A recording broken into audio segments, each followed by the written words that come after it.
Hi, I'm Sarah McMahon, and this is my show. From near to far, going to see it all. From downtown to out of town, from city parks to national forest, from farmland to farm animals. I grew up here, so let's go. They're on Sara Cam.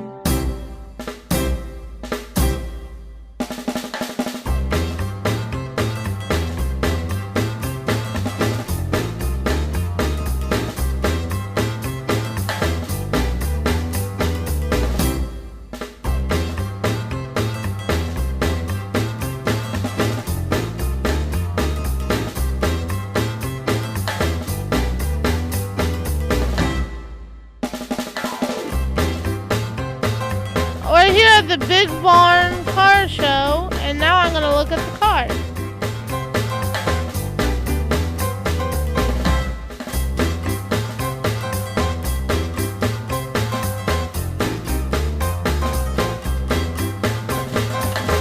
I'm here with Linda, and this is a 1929, Model A Roadster. yeah, this is her 1929 Model A Roadster. So, Linda, who did this first belong to? Well, we bought this at a auction in LA, so I'm not sure who the original owner was, but it did go through Hurricane Sandy, and we had to completely take it apart and put it back together again because it was all a mess. What kind of damage did you have to restore? Well, the engine was all rotted. It was all rotted out. The gas tank, we had to get that completely redone because it had holes in it. Just pretty much everything was water damaged. We just took everything off. This is what you call a ground up restoration. And we took everything off, redid it, and put it all back together again. Cool. Say thank you, Linda. Thank you, Linda. Thank you.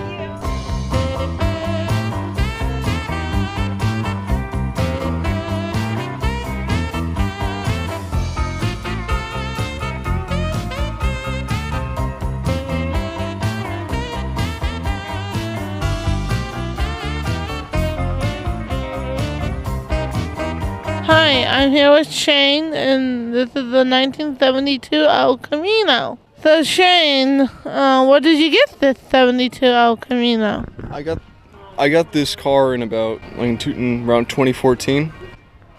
Cool.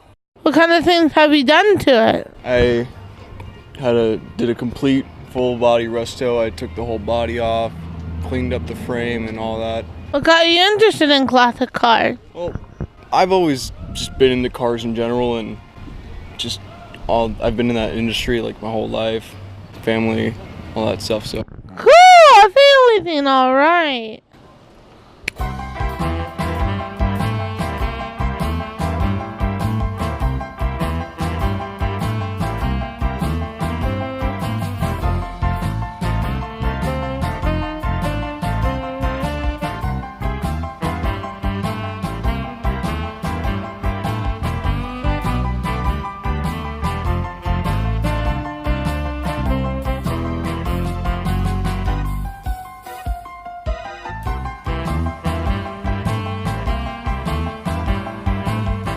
So where did you get this 1969 Chevy? I got it about 6 months ago.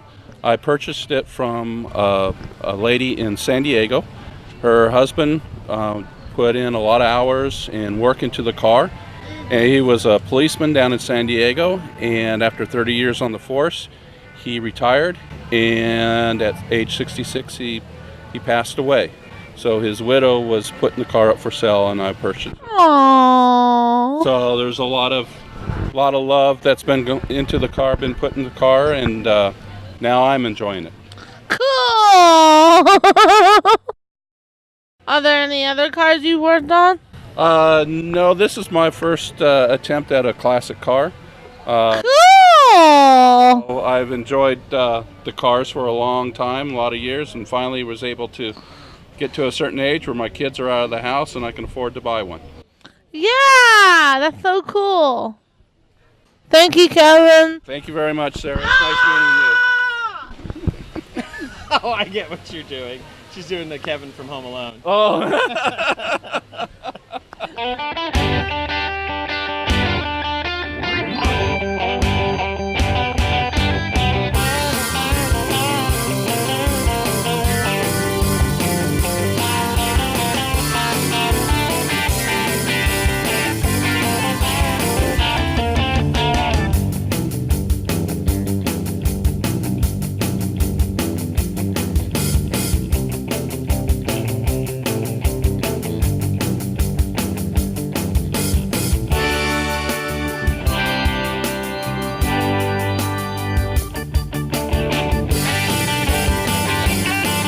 Here with Mike, and we're here with 1960 Chevy Apache. So, Mike, why is it called Chevy Apache?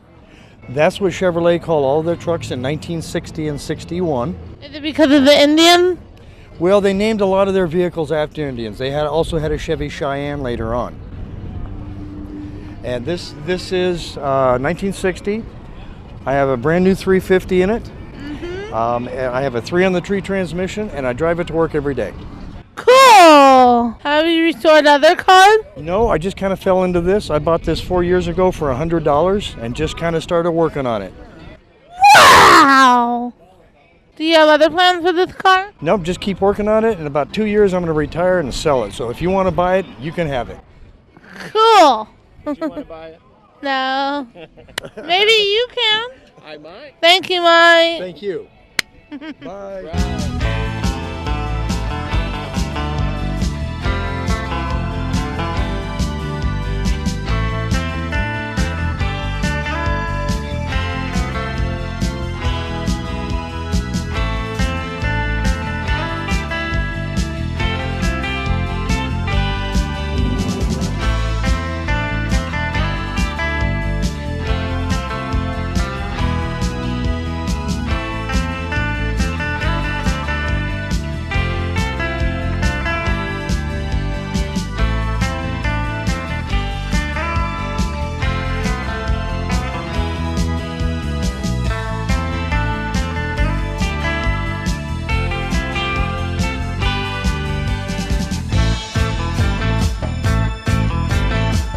I'm here with Jim, and we're here with his 1955 truck.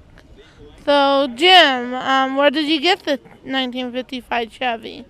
I got it in a town I live in Nuevo, and it was sitting in a guy's backyard. He wanted to sell it. Cool. It didn't look like this when I got it. What have you done to it? Well, it's a complete off-body retro modification with a rack and pinion steering, disc brakes, 350 Chevy crate motor, 400 turbo trans, Camaro rear end. The paint, it's got air conditioning, XM radio, all the amenities of a new truck. Cool. Have you restored any other car? Yes, when I was a youngster, I had a 55 Chevy Nomad that I restored. Cool. Wish I still had it. I feel the same way. I wish I still had my Barney Bear video game from when I was in elementary school, but in the early 90s. But it doesn't. I still wish it worked. Thank you, Jim. Thank you very much. Thank you. That was the comedy. Oh, I know, yes.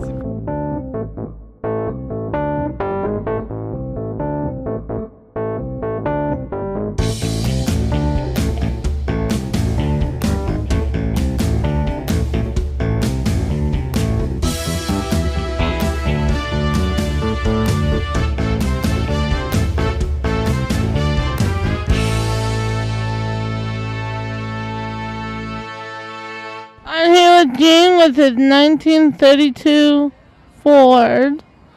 So, Gene, where did you get this? Well, let's see, where and when. I bought this in San Diego about 6 months ago, and we've been working on it every day up until today. And then before today, it was really, really clean, but today it's covered up with dust, so. That means next week I'll have to clean it up.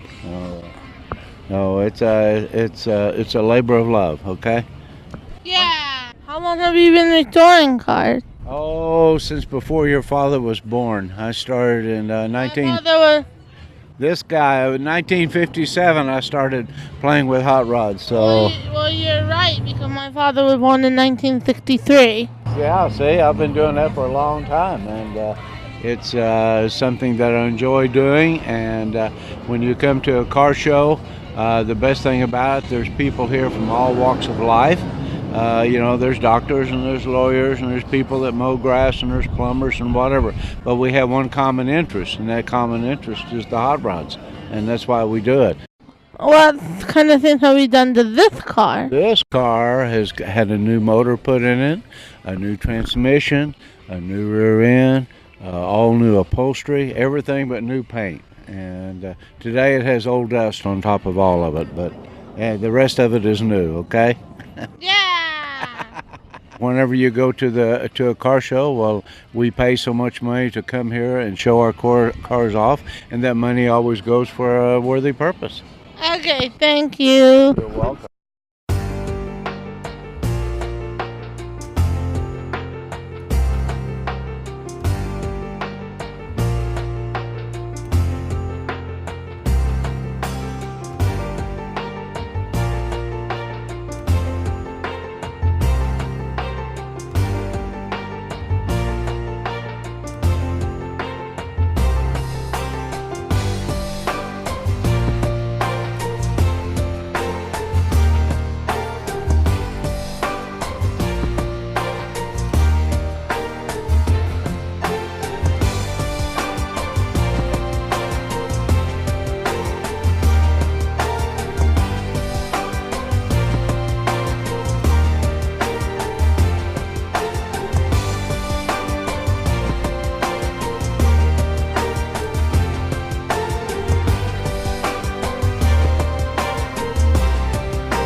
We're here with our 25th episode of Sara Town, and we're here with our neighbor Ray, and he's done some pretty amazing things to our backyard. When did you start this? Well, I actually started laying brickwork on this in 2012. Wow! And I spent about a year just building the layout. I finished it in 2013, pretty much what you see right now. I have added little details and things. Now, a lot of people, they say, well, how in the world did you do all this in 1 year? Well, I actually started building some of the buildings, and I did track sections and bridges in 2011. Wow! How many hours have you spent on this? Oh, probably thousands and thousands and thousands of hours. Yeah. Is it complete, or do you always have more to do? It's complete, but there's always things to do. There's repair work, and every now and then I'll find some little character or a vehicle or some little item to add, just to add a little more interest to it. I like to make it so that every time people come here, they see things they never saw before. Wow! Tell us about the layout. The era of the layout is 1864 to 1932. And the reason I picked that era is because that's just at the very end of the Civil War and right after the Great Depression. Aw. And then the town is McMillan, that's in the center. And then on the industrial area on one end, we'll get to there later, is Barton Flats. And then the lower level down here is Diamond Valley. This is kind of a rural farming area. Wow! Did you build all of the buildings by hand? Some of them are scratch built by hand, and some are kits that I built up and modified in some cases, and a few things are just purchased off the shelf more or less with a little add-ons. There is some whimsy and there's some humor here and there on the layout as well. And I just like to do different things where it depicts an era that just is somewhat interesting. Let's drive the train. Okay, I use a wireless system. All right!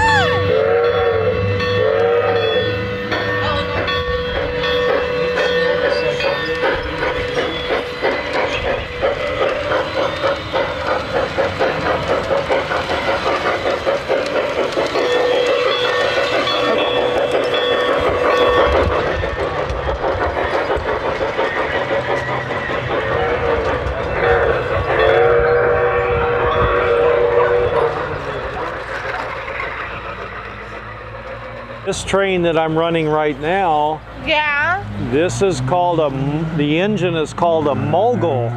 Yeah! And it's a 260, and it represents the era of about 1894 when it was built. And you know Disneyland? You've been to Disneyland? Yes, Well, and Knott's okay, well, Ward Kimball, he was a designer for Disneyland, and he owned an engine just like this one, and he donated it to the Paris Trolley Museum in Paris. So there. Cool!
western town, Ray?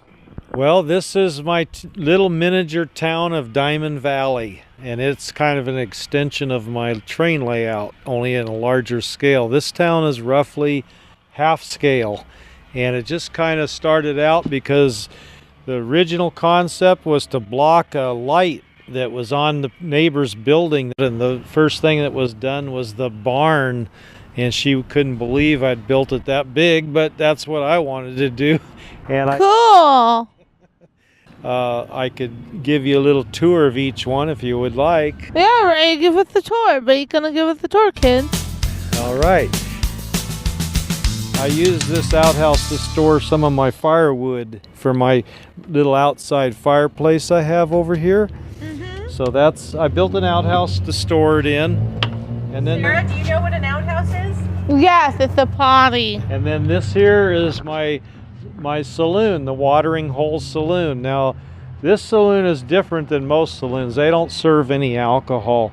They only have Sprites and Cokes and things like that people enjoy. That's cool. Like root beer and sarsaparilla. Exactly, that's right. Of course, every town has to have a jail because you never know who is going to have to be put in here. Sometimes little kids come to visit, and I have them get in, and their parents get to take pictures of them inside the jail. And you can see I have some real wanted posters. Those were actual people back in the old days that were wanted for different things, so I found those. And Jesse James, is he in here? well, he has been in here before. Right now, he's wanted. He's running around somewhere. I think you look around, you might even see a poster, a wanted poster for him somewhere. Let's see, here he is right there. Go look it down here. We found a Jesse or Frank James wanted poster, kid. We found a Jesse James wanted poster. Every town had a blacksmith. And the blacksmith, they did lots of different things. Some of the things they did was they put horseshoes on and worked on furniture. Sometimes they built tools. Right there's a hammer and an anvil. See right here? Yeah. So sometimes they'd put a piece of metal on there and they'd bang that thing down. Yep, just like that.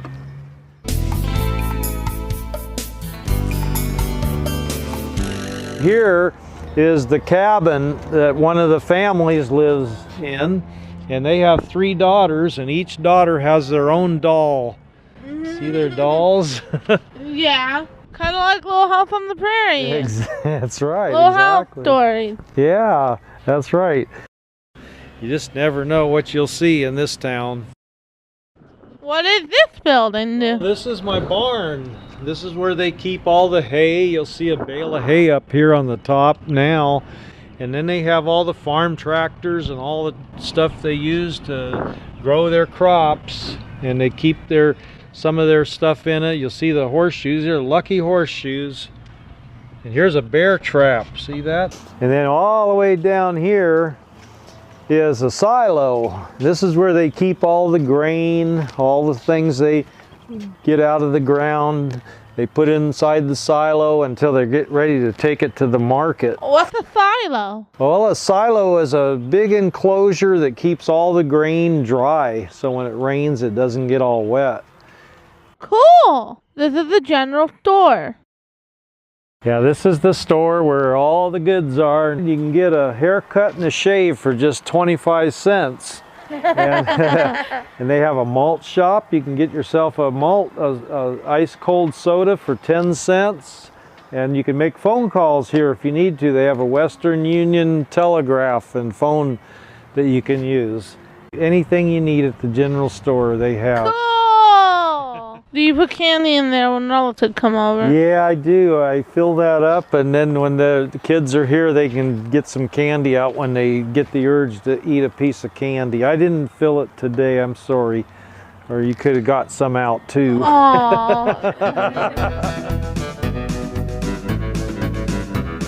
Thank you, Ray, for showing us Diamond Valley. You're welcome, Sarah.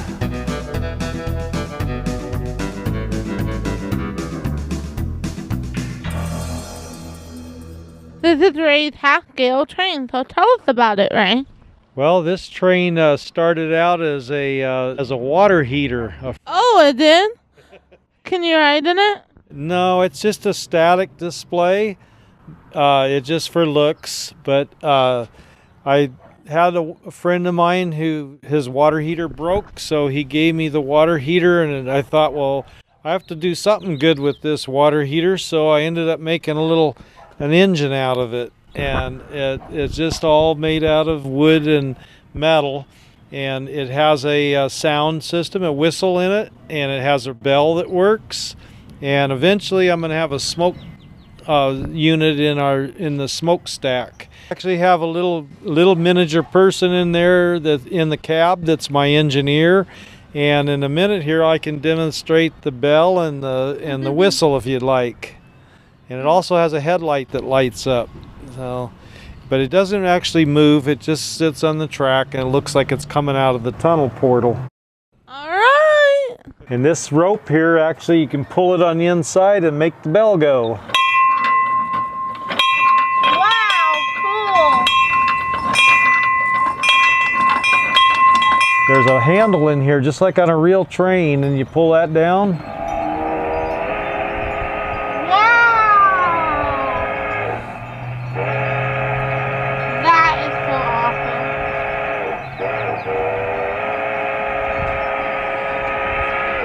How long did it take you to make this? Well, I spent about 2 months building this, and I probably put about, maybe 500 or 600 hours. A long time. Thank you, Ray. You're welcome. I'm glad I could help.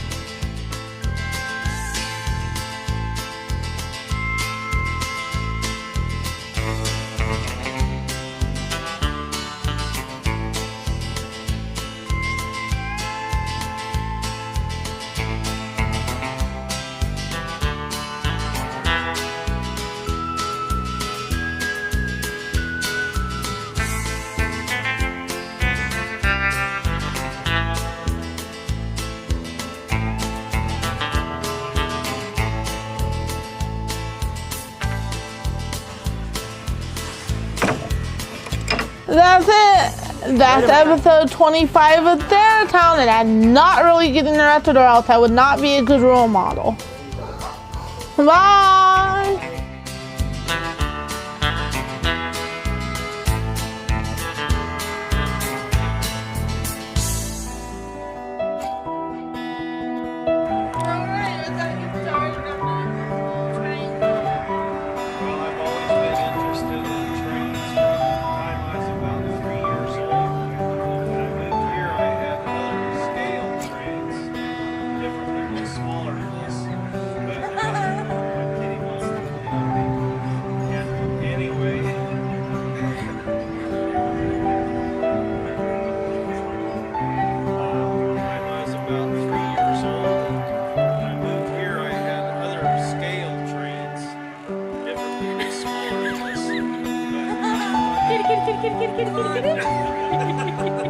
He's having so much fun.